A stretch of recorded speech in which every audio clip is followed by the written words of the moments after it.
Du nouveau dans l'affaire des écoles juives parallèles, les enfants qui fréquentent ces écoles et qui ne reçoivent pas l'enseignement obligatoire sont beaucoup plus nombreux qu'on le croyait. Julie, avec votre collègue de la radio, Émilie Dubreuil, vous avez appris que c'est en fait un vrai système parallèle.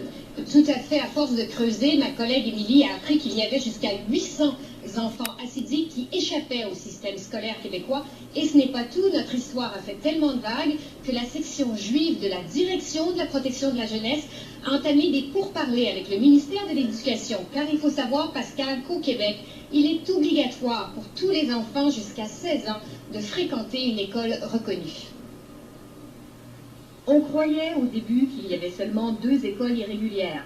Le ministère de l'Éducation admet aujourd'hui qu'il y a au moins 5 écoles juives hassidiques où les enfants reçoivent un enseignement exclusivement religieux pendant tout le secondaire. Ça fait beaucoup d'enfants non scolarisés selon la loi.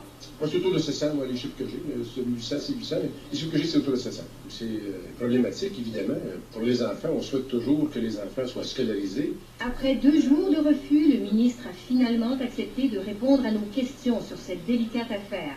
Il reconnaît que le problème dure depuis des années, mais juge que la seule voie possible pour son ministère est la négociation avec cette communauté orthodoxe. Énumérez-les les moyens les plus drastiques. Ce qu'on cherche, c'est d'avoir une intégration harmonieuse. On cherche que les gens acceptent, veulent une ouverture.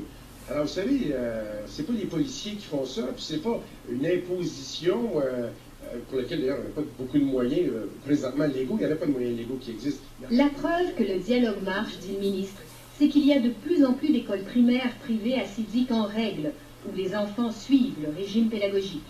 Mais l'opposition estime que Jean-Marc Fournier n'est pas assez ferme.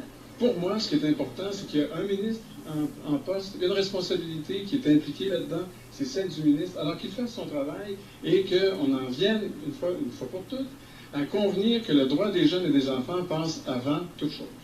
Mais attention, les adolescents hassidiques qui sont dans ces écoles parallèles religieuses n'en sortent pas ignorants. Ils ont de plus longues heures que les citoyens québécois ou les enfants, les jeunes québécois, jusqu'à 4 heures, 5 heures et parfois 6 heures de la journée dans l'après-midi.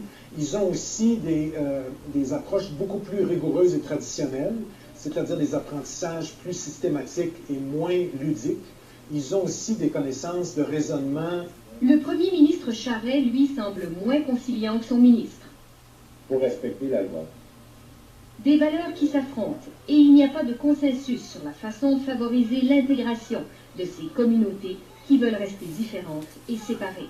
Julie Lévy-Lechêne, Radio-Canada, Montréal.